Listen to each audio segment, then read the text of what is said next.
Olá pessoal, tudo bem? Eu sou o Marcelo Mosqueta, artista visual baseado aqui em Campinas.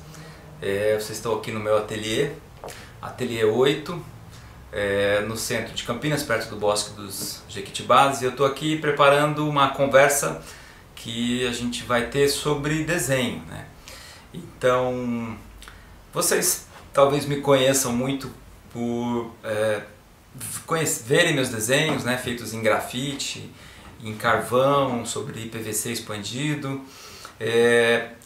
e isso é uma ideia que muitos de nós temos a respeito daquilo que é o desenho em si, né, uma ideia mais ampla para se reconhecer o que seria um desenho, né, ou seja, traços, linhas escuras sobre uma superfície clara e plana, né, na maioria das vezes. E eu acho importante abrir o conceito de desenho para um entendimento a respeito do espaço que está ao nosso redor, né? Em como interpretar as dimensões desse espaço e em como representar esse espaço. Então, dentro dessas classificações a respeito de desenho, eu consigo separar em dois grandes grupos, né? Uma que seria o desenho de observação, que é aquele desenho que a gente pega um papel muitas vezes, olha um objeto e representa, desenha, faz ali essa transposição daquilo que a gente está vendo para esse papel ou para qualquer superfície que a gente esteja utilizando, né? E uma outra parte que é o desenho de imaginação, que é um desenho que ele não está submetido aos mesmos sistemas de representação que seriam os que partem da observação, mas enfim, aqueles que partem de um imaginário ou de outros conceitos que estão no nosso arcabouço produtivo.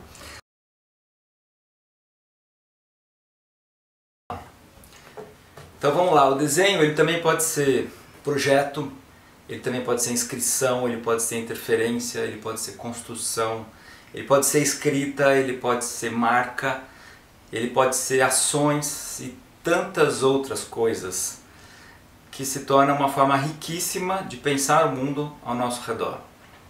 Eu costumo dizer que desenhar e pensar estão sempre juntos e que nenhum deles tem a primazia um sobre o outro. É uma simbiose mesmo de interferências, né?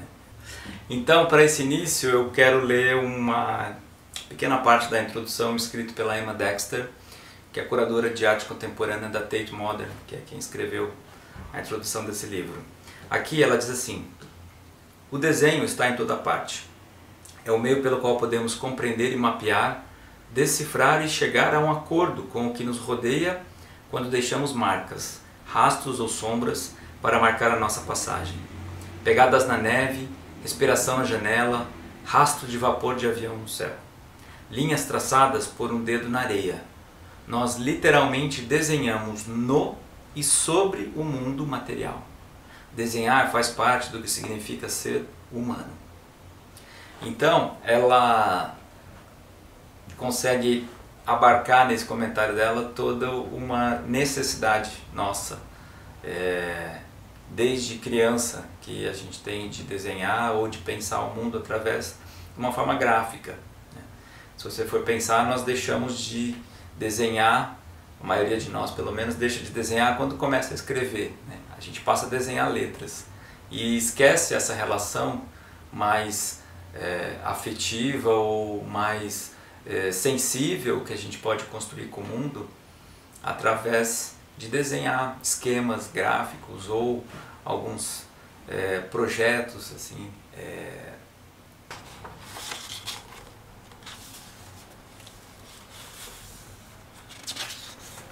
Em outra parte, ela diz assim que o desenho nos oferece a mais extraordinária gama de possibilidades. É o mapa do tempo que registra as ações do Criador. É, como escreve Michael Newman, um outro estudioso do desenho, um registro da temporalidade vivida. E no sentido de que um desenho é, por essência, sempre incompleto.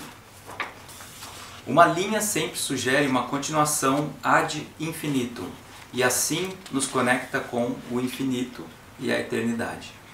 O desenho tem uma ligação direta com o pensamento e com uma ideia de si mesmo. Sua própria natureza é instável, equilibrada igualmente entre pura abstração e representação. Sua virtude é a fluidez. Um desenho pode ser altamente controlado e delicado, e ato de homenagem, cheirando a memória pessoal, história ou desejo. Ou pode ser automático, respondendo a elementos irracionais ou encontros fortuitos, de material, movendo-se de um ser, um instrumento do divino, para tornar-se o fervilhante fora do humano. Bonito, não? Então eu quero trazer para começo de conversa nosso primeiro exemplo aqui, que é a Mira Schendel. Mira Schendel foi uma artista que nasceu em Zurique, na Suíça, e emigrou para o Brasil logo no começo da vida, e aqui fez toda a sua vida, em 88 veio a falecer.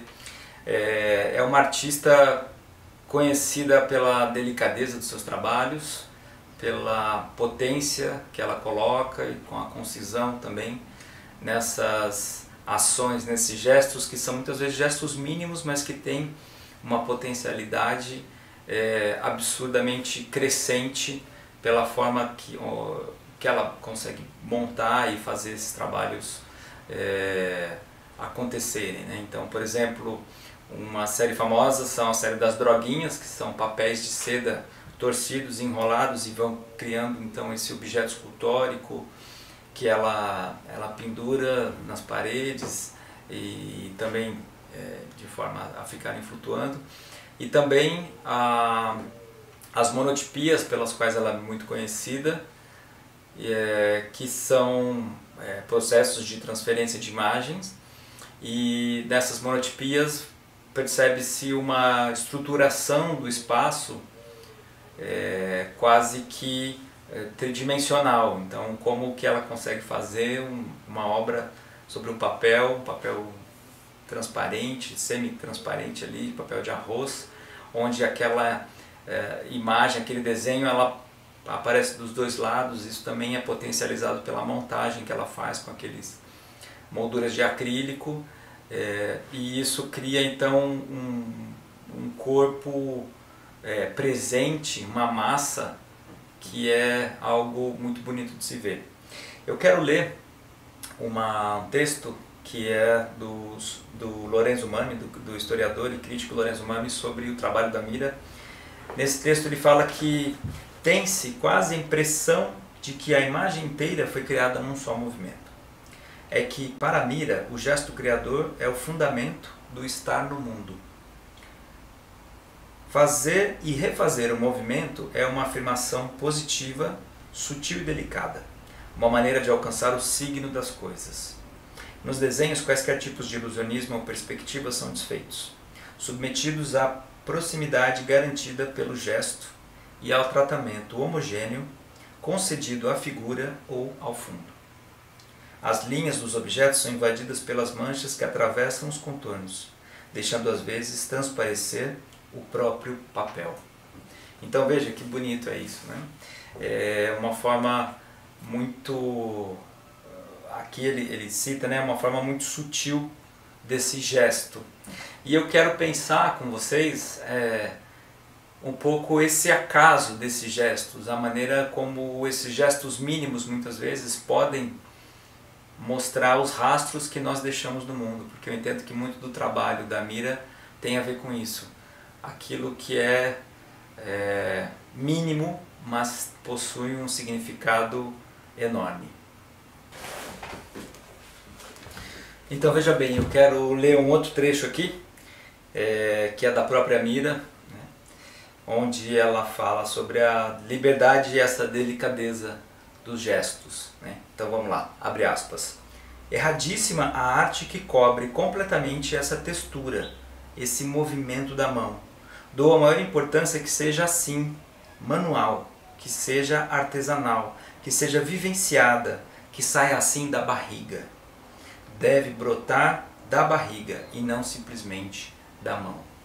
Então eu acho muito interessante a gente pensar esse tipo de abordagem do desenho aqui, e o que eu quero propor para vocês agora é o seguinte: vamos fazer exercícios onde a gente possa pensar a maneira como esses artistas olhavam para esses gestos, para o espaço ou para o desenho, e a gente pode talvez tentar nos aproximar dessa maneira de fazer. Não é releitura, não é querer buscar copiar o que esse artista faz ou usar o mesmo método, mas muitas vezes quando a gente se coloca no lugar e usando a mesma técnica que esses artistas usam, a gente consegue compreender não só as obras que eles fazem, mas também compreender um pouco a maneira pelo qual nosso pensamento é organizado ou os nossos limites e tal. O que a gente pode chegar como compreensão daquilo que é o nosso mundo e o nosso fazer, as nossas habilidades. Tá joia? Já vou explicar então para vocês como se faz isso.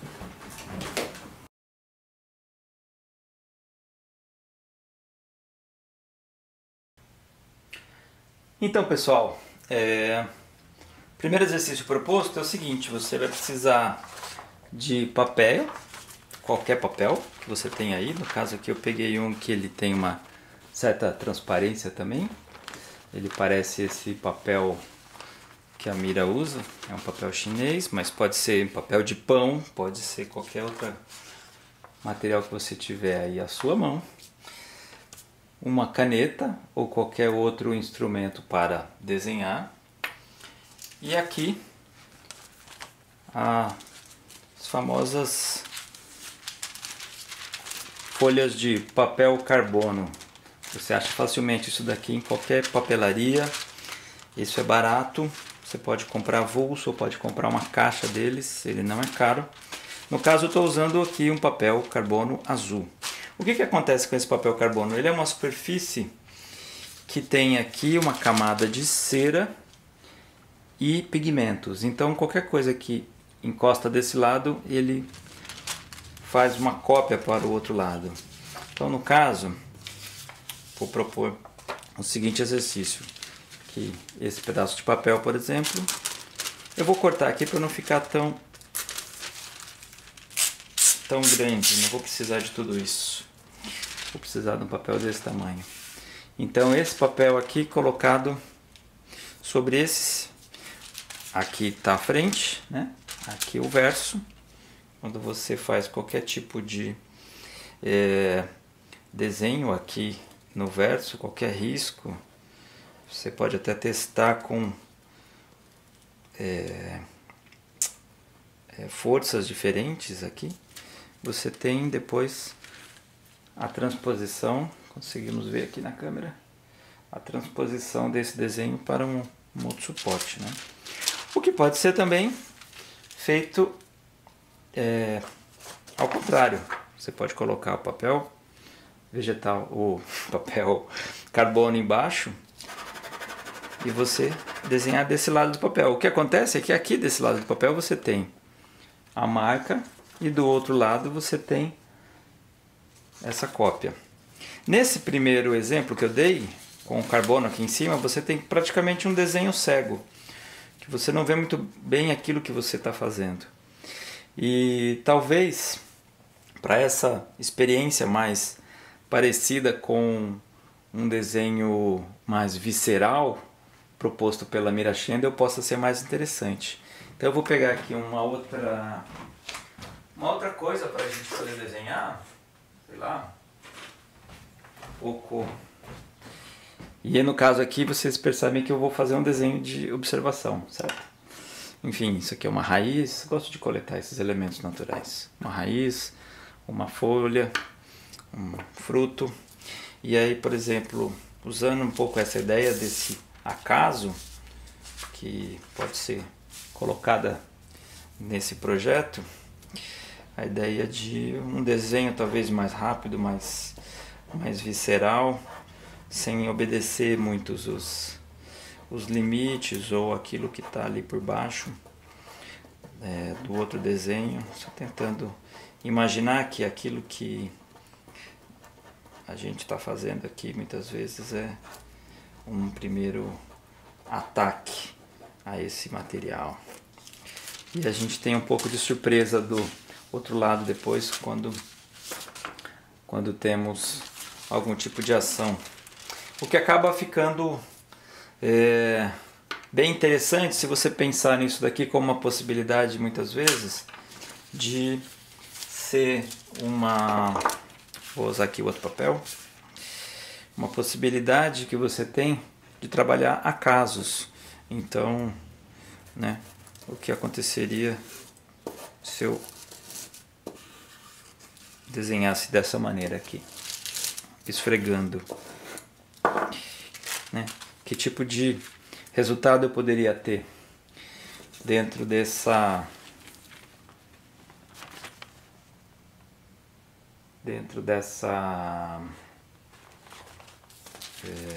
forma de desenhar, ou colocar então alguns elementos, algum papel carbono como esse debaixo de alguma mesa ou do seu trackpad, e você poder desenhar então os movimentos que você faz com o mouse ou até mesmo com a mão aqui. Qualquer coisa que você raspa aqui, você tem a transferência desse material de um suporte para o outro. E eu acho que isso é interessante quando a gente começa a pensar uma maneira de existência que ela está sendo desenhada em todas as suas instâncias, em todo e qualquer gesto pode acontecer aqui através de um desenho como esse. E aí, é claro, você pode descobrir várias outras formas de desenhar e de poder fazer algum tipo de desenho baseado nessas técnicas. Bom, a segunda artista que eu trouxe aqui para essa aula de desenho é uma pessoa que ela é uma referência para mim, uma grande amiga, Edith Derdick. Ela é uma artista paulistana e é uma professora nata. Ela tem uma poesia no seu proceder, na sua vida e na maneira de fazer as coisas. É uma pessoa que tem os olhos cheios de poesia mesmo, e as mãos também. Edith trabalha com muitas mídias, mas a principal, a Edith é uma pessoa que pensa o desenho a partir das suas várias frentes também. Ela é uma caminhante, ela pensa a paisagem através desse deslocamento do corpo, também pelo espaço, e pensa o desenho também como linha física, né?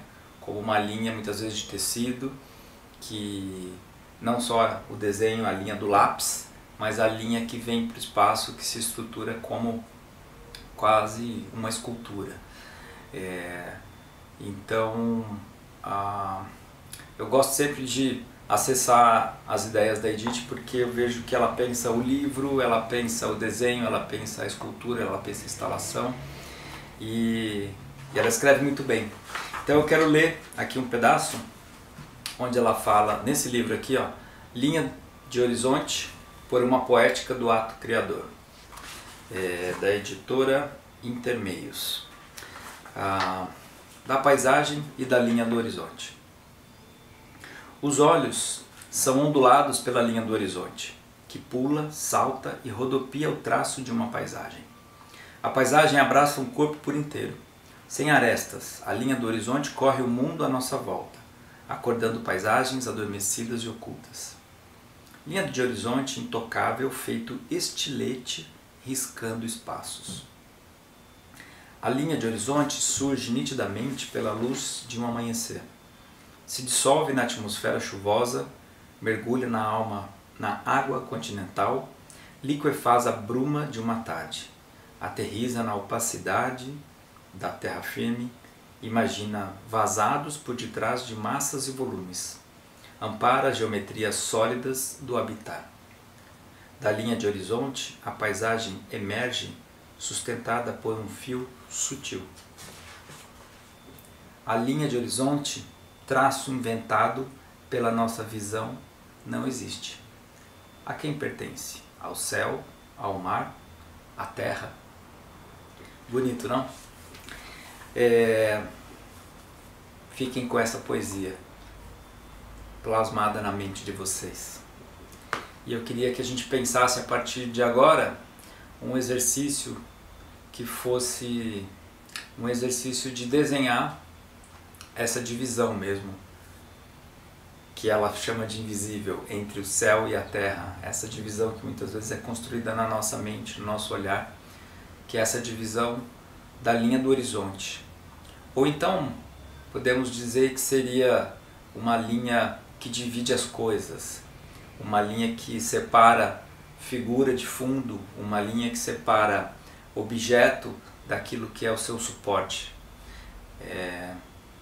Quando a gente desenha um objeto, muitas vezes a nossa tendência é destacar esse objeto do resto da construção espacial dele, e ele fica como se flutuando no ar. Mas um horizonte, o que seria? O que seria essa divisão que já está tão fora do nosso alcance que não é possível criar uma relação entre figura e fundo. Então o que a gente está dividindo quando a gente desenha a linha desse horizonte? Tá bom? Vamos lá para o exercício? Pessoal, bom, vocês vão ver que eu tentei achar algum horizonte aqui no meu ateliê, mas impossível. Eu tenho uma casa totalmente fechada e voltada para si mesmo, olhando sempre para dentro. Ali em cima tem um pedacinho de mais distante possível que eu consiga fazer esse desenho, mas onde você estiver, você pode procurar até a partir de uma janela, de uma visão que você tem assim, o mais longe possível que você consegue olhar. E aí eu separei aqui, isso aqui é um pedaço de plástico, de poliestireno, mas pode ser um pedaço de vidro que você tem aí, ou até uma folha de plástico que você tem aí no seu arquivo. Você consiga colocar ele sobre uma superfície um pouco mais rígida, mas o importante é que ele seja translúcido, que você consiga olhar através dele. E aí uma caneta, que é como se fosse uma caneta piloto, uma caneta hidrográfica, para você poder fazer esse desenho. Como é que você vai fazer esse desenho? Você vai olhar para o horizonte através dessa chapa e você vai tentar então desenhar esse horizonte assim. Não sei se eu vou conseguir gravar aqui, mas enfim, vamos tentar fazer isso mais ou menos, tá bom?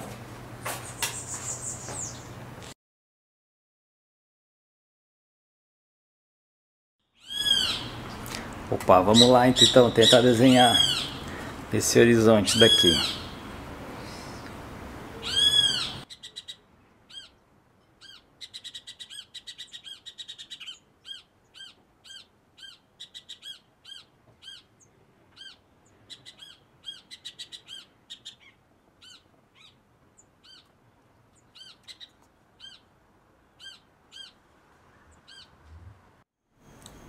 Então pessoal, vocês vão perceber que existem algumas técnicas para poder fazer isso, que é um desenho bem difícil, não? Olha só, esse daqui foi o primeiro que eu fiz lá. Vamos arrumar aqui o foco da câmera. No final das contas eu acho muito bonito que ele acaba virando um desenho muito abstrato no final das contas. E você pode, muitas vezes, se você tem uma superfície mais fixa para esse vidro, para essa transparência, ele funciona melhor do que ficar segurando ele na mão, como eu fiquei aqui, tá certo? E depois disso eu ainda fiz um segundo, aqui um pouco sem ter que segurar a câmera, e sem ter que desenhar através do olho aqui da câmera, aqui eu gostei um pouco mais, que ele ficou um pouquinho mais preciso. Deixa eu ajustar aqui. Então vejam que tudo isso fiz muito rápido, tá, gente? A ideia é que seja também um desenho que seja não completamente um desenho de muita precisão, mas que seja um desenho mais de captar essas primeiras divisões entre uma coisa e a outra, que ele sirva para a gente conseguir olhar as coisas de uma forma melhor. E aqui Vocês vão observar também que ele funciona melhor se você fechar um olho. Se você desenha com os dois, fica difícil de arrumar o ponto focal. Se você fecha um dos olhos, você consegue ter uma visão mais unidirecional daquilo que você está olhando. Tá joia?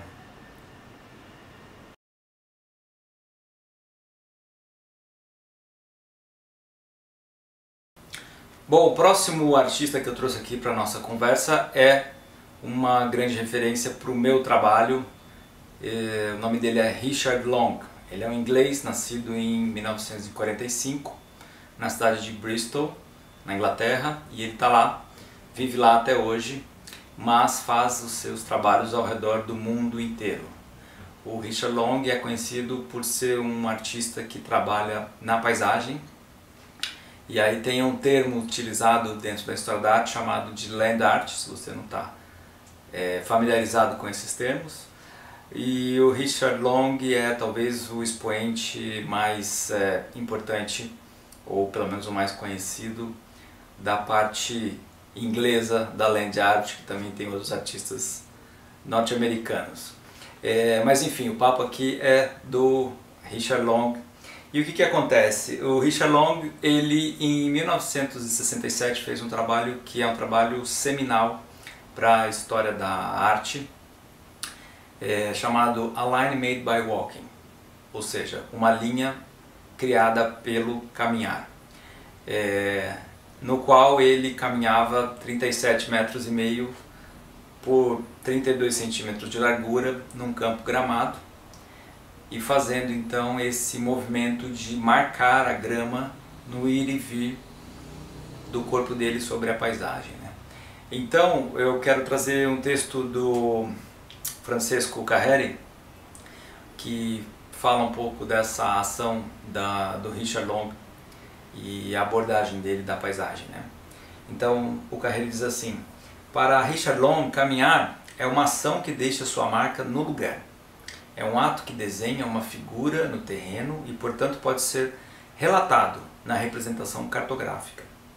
A intervenção de Long é isenta de qualquer auxílio tecnológico. Não corta a crosta terrestre, apenas transforma a superfície de forma reversível. O único meio utilizado é seu próprio corpo, sua possibilidade de movimento, a força dos seus braços e pernas. A maior pedra utilizada é aquela que pode ser movida por uma só pessoa. E o caminho mais longo é aquele que o corpo pode percorrer em determinado período de tempo. O corpo é uma ferramenta para medir o espaço e o tempo. Por meio do corpo, Long mede suas próprias percepções e as variações dos agentes atmosféricos, utilizando o caminhar para captar as mudanças na direção dos ventos, na temperatura e nos sons. Medir significa identificar pontos e indicá-los, alinhá-los de acordo com um ritmo e uma direção. E aqui novamente o trabalho de Long tem raízes primordiais, a geometria como medida do mundo. Para Long, o corpo é também uma ferramenta de desenho. Eu queria observar que esse artista ele tem um material fantástico disponibilizado no site dele. E lá tem alguns vídeos de processos onde ele está desenhando sobre as paredes com trabalhos mais recentes que ele faz com lama coletada desses lugares, e uma documentação incrível da forma de atuar desse artista sobre a paisagem. Então eu recomendo para vocês vocês procurarem mesmo e darem uma fuçada no site dele se quiserem aprender mais. E o que me chama a atenção é que logo entrando na parte na abertura do site, quando você entra assim, tem umas frases colocadas ali que diz o seguinte: primeiro que fala um pouco sobre o que é aquele site, o que tem ali, né, que são trabalhos feitos através de viagens com a paisagem, textos nascidos a partir desse encontro e fotografias também desses processos. E embaixo você tem o seguinte: na natureza das coisas, arte sobre mobilidade, leveza e liberdade, atos criativos simples de caminhar e marcar, sobre lugar, localidade, tempo, distância e medição. Obras que utilizem matéria-prima e minha escala humana sobre a realidade das paisagens. O que eu acho fantástico poder pensar nesses trabalhos do Long é realmente como o próprio corpo ele pode ser esse instrumento de desenho sobre o mundo. E aí o exercício que eu quero propor para vocês é o seguinte: todo mundo tem o seu celular e dentro desse celular muitas vezes você vai encontrar um aplicativo que é um GPS e ele consegue rastrear o desenho que você faria se você estivesse fazendo uma caminhada ou correndo. E aí, por exemplo, no Taquaral, se você vai fazer uma caminhada, você usa um aplicativo de uma dessas marcas de corrida, você tem o desenho do seu trajeto colocado ali. Então eu proponho a você fazer o seguinte: caminhadas em que você mesmo possa fazer algum tipo de desenho geométrico sobre o mapa da sua cidade. Então comece com os mais fáceis, por exemplo, ao redor de uma praça você faz um círculo, ou ao redor do seu quarteirão você possa desenhar aí um triângulo ou então um quadrado, e tentando imaginar que existe um olho que está colocado nesse satélite que olha o seu deslocamento, o deslocamento do seu corpo por esse espaço, e você imagina-se então desenhando sobre essa grande folha de papel que pode ser a sua cidade. Que tal experimentar isso daí e começar muitas vezes a compor alguns tipos diferentes de geometria sobre isso daí, né? Assim como o Richard Long, ele colocava limites ou essas balizas para que, por exemplo, a pedra é a que eu consigo carregar, o mais longe que eu consigo ir é o quanto o meu corpo aguenta. Você pode também traçar de acordo com o seu físico, de acordo com o seu corpo, também parâmetros para se guiar nessas caminhadas, por exemplo, o tanto de que você consegue caminhar, talvez 5 km, 10 km, 15 km, e que tal experimentar um tipo diferente de desenho que pode ser feito dessa forma. Vamos lá? Bom, um outro personagem que eu quero fazer uma relação direta até com Richard Long, inclusive pela questão da caminhada, é um artista chamado Francis Alÿs. Ele é belga, ele nasceu em 59 na Bélgica e vive e trabalha atualmente na cidade do México. Grande parte da vida dele, da carreira de como artista, foi realizada no México mesmo, né? Mas o Alÿs é um artista que ele trabalha muita pintura e desenhos, e basicamente através de caminhadas e intervenções sociais, né? Ele vai querendo explorar as tensões e as geopolíticas existentes dentro dessa constituição social, né? Muitos dos seus trabalhos envolvem uma intensa observação e registro do tecido social, cultural e econômico de lugares específicos, né? Comumente ocorrendo durante caminhadas em áreas urbanas. Ele gosta de colocar o ato de caminhar como o centro mesmo da sua prática. E é nisso que eu faço essa relação com Richard Long, né? Então, para exemplificar aqui, uma obra pela qual ele é conhecido mais recentemente foi a de Correr para Dentro de Tornados, que foi mostrada se não me engano, a 3 bienais de São Paulo atrás, um projeto chamado Tornado, onde ele corre para dentro com uma câmera e filma o centro do tornado, né?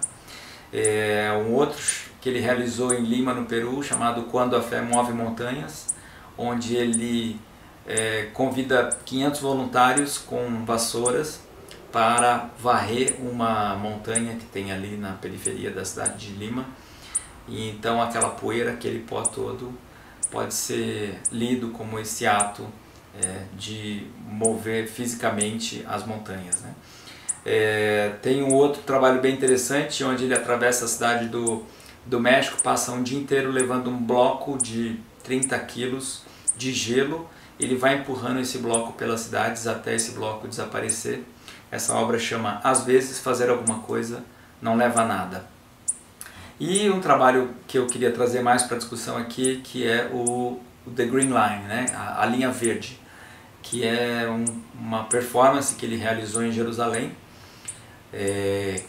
E se vocês não sabem, né, Jerusalém, ali, Israel e Palestina tem uma condição que a divisa, né, a separação entre Israel e Palestina é chamado de Green Line. E o Ares então pega essa ideia dessa linha verde, pega uma lata de tinta, faz um furo e sai caminhando por 24 quilômetros nessa fronteira, criando assim uma linha real daquele espaço que é um espaço de tensão política, né, de uma questão mais de separação, que ela é abstrata, ela não é visível, ela está presente, mas ela não é visível, né? Então ele torna mesmo essa linha de separação em algo realmente concreto e real. E, pensando nisso, eu queria propor uma ação também que vocês façam com um instrumento em que vocês imaginem o deslocamento do corpo de vocês pela própria cidade. Como vocês ocupam o espaço dessa cidade, como vocês utilizam, quais as vias de transporte que vocês costumam atravessar, ou qual é a participação do corpo de vocês nesse deslocamento dentro do espaço público. E para isso, eu vou ensinar vocês a confeccionar um lápis gigante com um giz branco na ponta. E eu quero propor a vocês um passeio pela cidade, uma hora que você for sair. Eu sei que está difícil agora nesse tempo de pandemia, mas enfim, algum dia que você precise realizar alguma coisa, um fluxo em que você precisa fazer, seja ele de transporte público ou a pé, que você saia então com esse lápis e desenhe então essa linha no chão, que seria essa linha do seu trajeto sobre a cidade. Talvez isso te ajude a pensar um pouco mais nesse espaço que nós ocupamos, nesse deslocamento frenético que a gente tem dentro da própria cidade. Combinado? Já vou explicar para você como é que faz.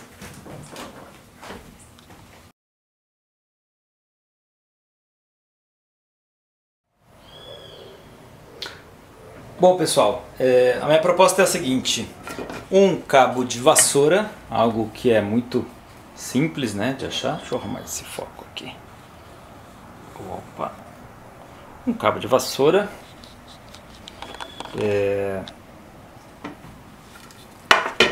uma fita, giz branco e uma pedra para fazer um contrapeso, se você precisar. O que você vai fazer? Você vai colocar esse giz, você vai prendê-lo com a fita aqui, essa. E você vai fazer com esse? Você pega uma pedaço de fita e vai colocar um giz. Interessante, por exemplo, é isso. Aqui você não tem giz abaixo, você pode jogando. E ele não necessariamente vai... você pode fazer uma linha bem maior, né, de acordo com o tanto do caminhar que você fizer.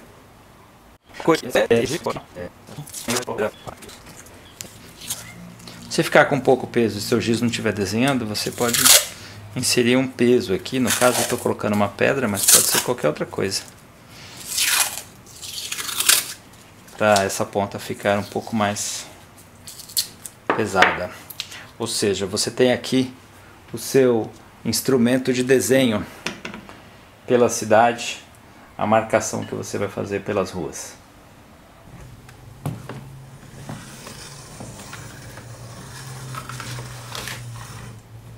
E aí é só você então poder caminhar pela cidade fazendo o seu desenho.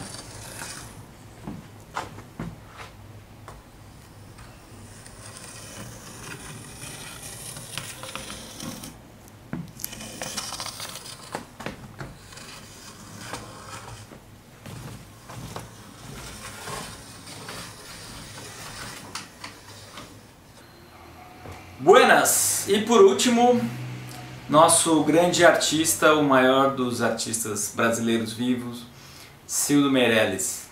Cildo, nascido em 1948 na cidade do Rio de Janeiro, mora lá até hoje também e é conhecido internacionalmente como esse grande artista conceitual.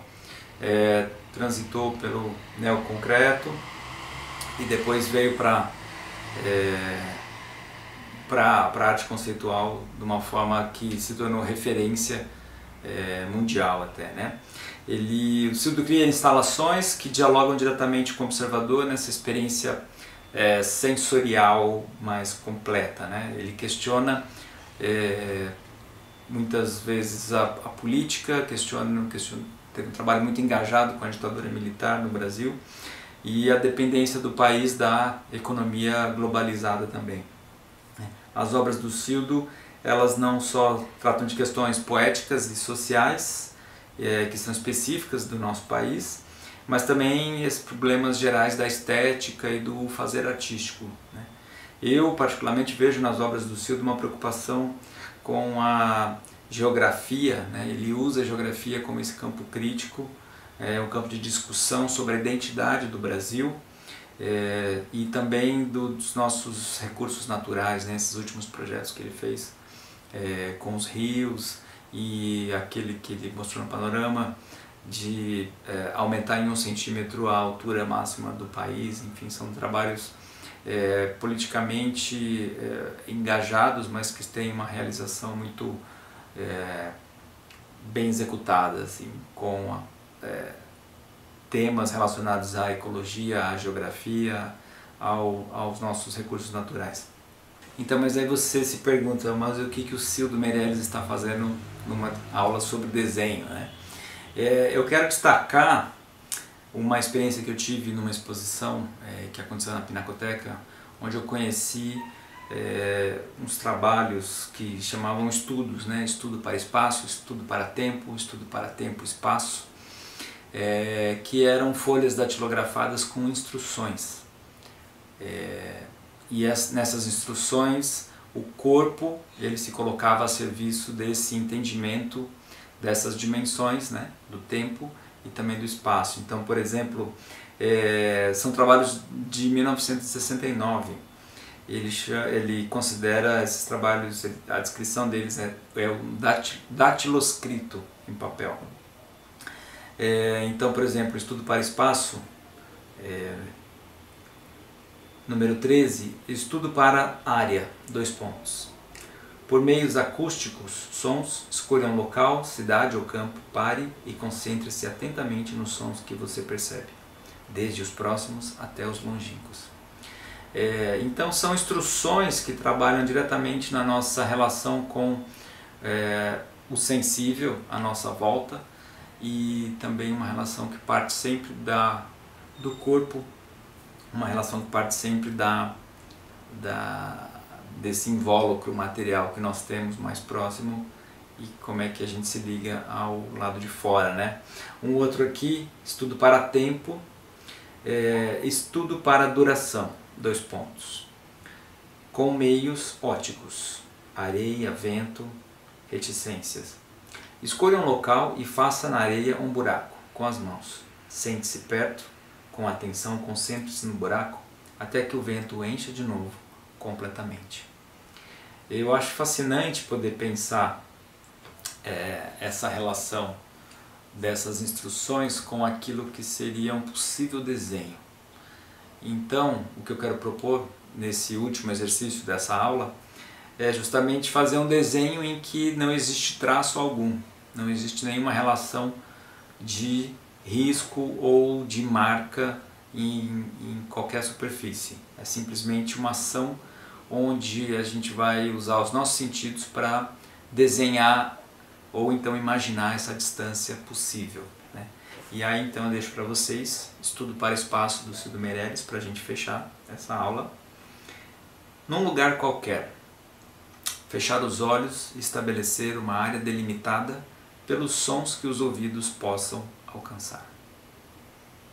Bom, minha gente, espero que todas essas conversas tenham acrescentado uma relação um pouco mais profunda e um pouco mais abrangente com que vocês possam vir a considerar desenho também daqui para frente. Um grande abraço. Valeu!